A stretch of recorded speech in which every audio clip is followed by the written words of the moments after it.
What's up, everybody? Welcome back to the Properties and Pour-Overs podcast. My name is Adam Colburn, and today I have a very special guest, my buddy Joshua Sun. What's going on, Josh?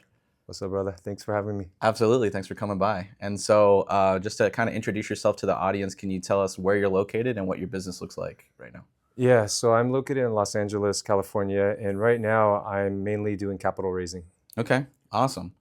How long have you been in that space, like raising capital? So I joined Subto and Gator in March. Okay. So it's been pretty recent, about 7 months. Wow. And then I went to Squat Up Summit in April, just not even sure I should go, but God kind of just led that, and then joined the Owners Club. Yeah. And then did my first deal in June. Amazing. And invested my own money, raised capital, 250. One was 150 was from Travis, another Owners Club member. Okay. That cool. we're in, and then 100 grand was from social media. Awesome. And then a week later, Jason Park, one of our Gators, he had to raise another deal for 1.6, and I was able to bring in, by God's grace, 400K, 300 from social, and one from my client for my mortgage business. That's kind of my old job. Sure. Yeah, So, I want to get into that. That's amazing, dude. Yeah. That's amazing. That's a lot of growth in a very short amount of time. Yeah. And so what did life look like before you got into real estate and then specifically capital raising? Like, what were you doing beforehand? So I've been doing mortgages like for 19 years. Wow. And to be honest, I did not love it. I liked helping people achieve homes and interacting with people, but things I did not love was like, the putting out the fires, having to be on call like 9 to 6, sometimes over weekends, nights. And I have 2 young kids, 6 and 2. Okay. So and it was just kind of like a stress that was always just on my shoulder. Right. And things go sideways. And then also, as soon as ChatGPT came out, I knew that for mortgages, like the writing was on the wall. Sure. Either they're going to replace us in a few years, or the margins will be cut so much that it wouldn't even really be viable to support my family with high standard of livings and all. Yeah. And so, like, obviously, like with the interest rate hike that happened earlier this year, or really back in 2022, and it's kind of been a little tumultuous in that space. With the brokerage that you were with, were there any layoffs or anything like that? Or are you still doing that, just more on the side, or are you transitioning full time into the capital raising? Yeah, so since they raised rates starting in 2022, about 30 to 40% of loan officers have already exited the industry. Right. And I really didn't like also that our livelihood is so dependent on rates, things we can't control. Right. But to answer your other question is, by God's grace, about 2 months ago, I was able to partner with a good friend who's a broker. Okay. He runs my business now. We do a split where I'm still making, depending on the month, anywhere from 50 to 75%, or sometimes even the same amount I was doing before, but without any of the work and stress. So I love that, and that's why I'm also passionate about helping people kind of break free from stuff they're not really enjoying doing. Sure, absolutely. That's cool, man. I love that. That's awesome. And so obviously it's a short amount of time, but I'm sure there's been a couple challenges and struggles along the way as you're kind of learning this whole new avenue. Can you talk about like an obstacle you've had to overcome, or like a specific struggle that you kind of had to walk through as you were learning how to raise capital? Yeah, I mean, one of the ones is just time, because as you know, having kids that are 6 and 2, my wife works full time as well. Sure. And still having to do the mortgage business as I learned the new one. Yeah. Time was always a challenge. Yeah. But what I just had to learn how to do was just be a lot more strategic with my time. Sure. And also wake up earlier. So I would start waking up at like 3 or 4 a.m.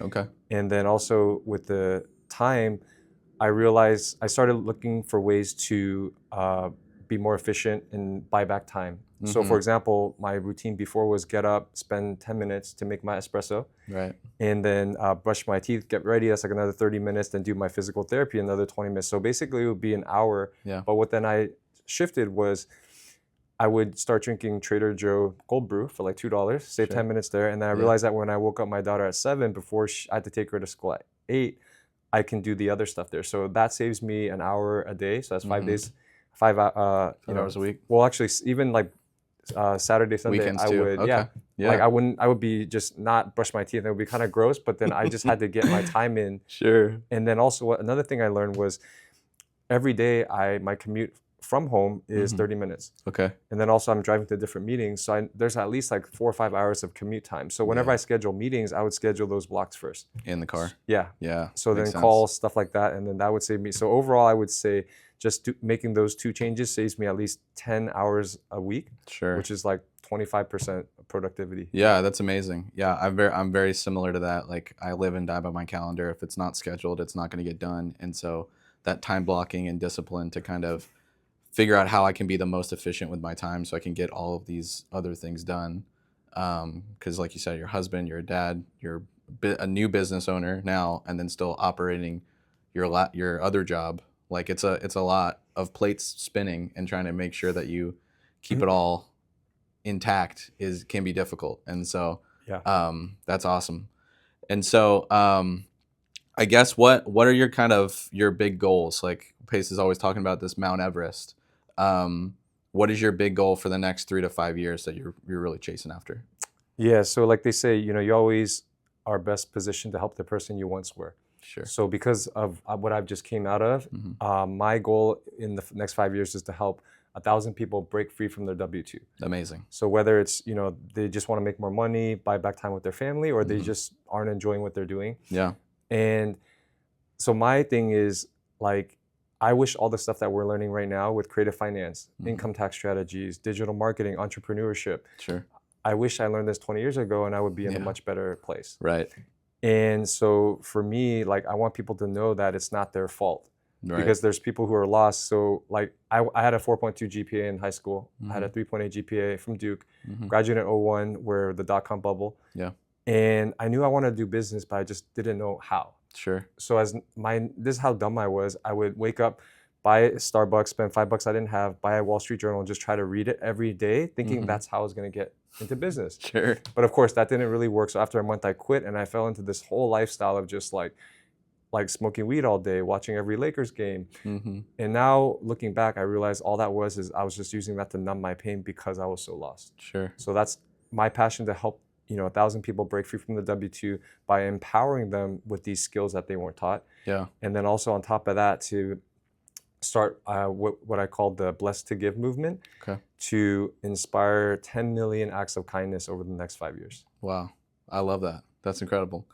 Yeah, that's really cool. And I think it's that just breaking that mindset, right? Like kind of exiting the matrix, because we're taught our whole lives to go to school, go to college, get a good job, stay there for 30, 40 years, whatever, retire. And I think it was John D. Rockefeller that said like the entire school system is built to train employees, not business owners, right? And so it 100%. takes like so long for that opportunity to come where you can kind of just open up your mind to all the opportunities that are around you that you never really noticed because you've just been clocking in and out. You're just a number on a spreadsheet. And so I love that mission. That's really cool. And so I think obviously we were talking about it offline, like faith is a big driver for you. Can you kind of talk about like what your faith journeys looked like and how you're kind of intertwining that into your business? Yeah. Can I just talk about the entrepreneurship part Absolutely. really quick? Yeah. Because 100% agree. And Daniel Priestley has really changed my life because he talks about that it's all because of the Industrial Revolution. They needed factory workers. And so if there's a book that I would really recommend is Key Person of Influence. Okay. By Daniel Priestley, Entrepreneur Revolution, oversubscribed. He has a whole series, 24 Assets, Scorecard Marketing. There's also a podcast he did on Diary of a CEO. That's like 2.8 million views where he talks about his framework. But I would just say, encourage anybody who is stuck and wants to learn how to be an entrepreneur. That's like the best thing. Masterclass there in those couple books. Okay. That's awesome. Great recommendation. Yeah, and with the faith, so I was born in the family that was agnostic. Okay. And I came to faith in 2009, which was about 15 years ago. And for me, like, I've just experienced God in such a real and powerful way. That Jesus is everything, God is everything to me. I've understood now that God's purpose, that his glory be enjoyed and exalted among all the nations, is from scripture, from cover to cover. And as followers who have his spirit in us, that has to be our purpose as well. And big influence is David Platt out of McLean Bible Church in Washington. One thing that really convicted me said that, hey, this is God's purpose and this is your purpose, and it's whose purpose needs to change. And of course that's ours. And it's not that everybody needs to go, but still you're going or you're sending, but you still should be praying about it. You still should be sharing the gospel intentionally every chance you can here. And that's why in my content, I'm very open about my faith. Sure. And it's not that I don't respect people's religions or would try to push it down their throat, but I feel like because Christ and God is so central to my life and is everything in my life, Yeah. if somebody watched my content and didn't know that about me, I feel like that would be being inauthentic. Absolutely, yeah. It's your authentic self. That's what your reality is, and I resonate very much so. I've been a believer since I was 8 or 9. Kind of went through the motions for a long time, and then in the past couple of years have kind of been reignited, filled up, and want to be extra motivated. And I think it's really cool to find other entrepreneurs that, yes, that like we're chasing the dollar per se, but not to just have like a number to attain to. At least in my mind, money, like everything else in this life, is just a tool. And if we can direct it towards making an impact in our communities and ultimately the kingdom, like that's what we were put here to do. And so, yeah, it's really cool. Yeah. So, I guess kind of wrapping up here, what is something specific? If somebody's watching this, they want to connect with you, learn about how you've raised capital, kind of your process on reaching out to folks, doing that kind of stuff, or send you an opportunity that maybe you could help connect and bring the funds to, where would they do that? Like on your social media or something like that? Yeah, best place to find me is Instagram. My handle is at JoshuaSun26. And yeah, happy to help because again, that's my passion. I'm probably going to start a school community where I'm Okay. just sharing everything I'm learning within the PACE mastermind. Sure. I'm part of a bunch of social media masterminds. I'm in Daniel Priestley's program. Okay. Yeah, happy to help. Can I just share also a little bit about the Blessed to Give movement? Definitely. Yeah. Okay, so that's I hesitate to say it's from God, but it is when an idea I got through prayer. Mhm. And what that is every time somebody makes an investment into the affordable housing company I'm raising for, Yeah. or they invest in one of our tenants in common projects, Mm-hmm. I am donating $1,000. Okay. And then also I told the Kyle, who the CEO of the company, and he's like, I love that, I'll match that. And which Amazing. was awesome because he said that I want to help people, and we're doing that with affordable housing, but some people cannot participate in that, such as a homeless person or a foster Sure. child. Yeah. And he says, I really want people to know we put our money where our mouth is. So now we have a Absolutely. total of $2,000 we can do. But the key part here, the idea that I got is I'm gonna donate it to the charity of the investor's choice. The reason I Nice. do that is a few different things. Now I can understand, find out about what they're passionate about Sure. and what a different organization is doing for that cause. And Yeah. even through the investors, now that we've raised money for, I'm Mhm. learning about all these other causes I didn't even know about. Yeah. But then one step further is I want to then encourage them to do the same thing in their business. So whenever something happens, they can donate either time, money or time, doesn't have to be money, Sure. and then for their clients. Yeah. And then also, because today everything, social is such a big part, Right. I want to create content around that so that they can, their friends and family can see, Mhm. and just kind of create like a ripple effect. Like if you remember the ALS Ice Bucket Challenge, Yeah, absolutely. God willing, something like that. And I think awareness is such a key thing because as much as we're passionate about the gospel or different causes, like for us, me and my wife, it's child sex trafficking with 2 daughters. Sure. But in the busyness and just the survival mode, like we don't forget. So I think once we have that awareness, then your natural compassion in us, that just kind of kicks in. Yeah. So I would love to start a movement. And again, my Mount Everest is that within 5 years, hopefully we can inspire 10 million acts of kindness, 10 million Yeah. donations. I love that. That's awesome, man. Well, great. If there's any like closing statements or anything you want to leave the listeners with, I mean, that's pretty motivated. I'm juiced up with that initiative. Yeah, I think that's really awesome.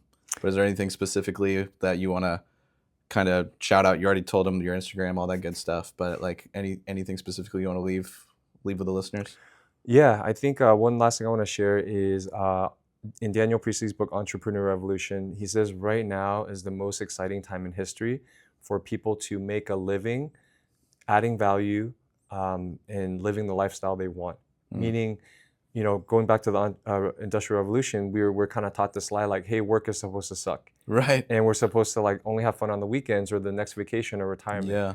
But right now, because of the way algorithm works, whatever value you have, it'll help you find enough people to create a market for you, like a micro niche. Nice. And then by offering a training course or a coaching or something, and using social media to communicate that value. Yeah. There's millions of people who are crushing it, starting their own, he calls it a global small business, and where they can make a living and still travel while they're young and still have time with their kids, do the activities while they Sure. still have energy and not wait till retirement, Yeah. and do something that you're really passionate about. Yeah. So I would just encourage you guys, I believe everybody has a calling from God, everybody has a purpose, and everyone has a value to offer. You just have to, utilize social media and find a way to offer that value, get compensated for it, and you can really live almost any life you want in today's day and age. Amazing. I love that.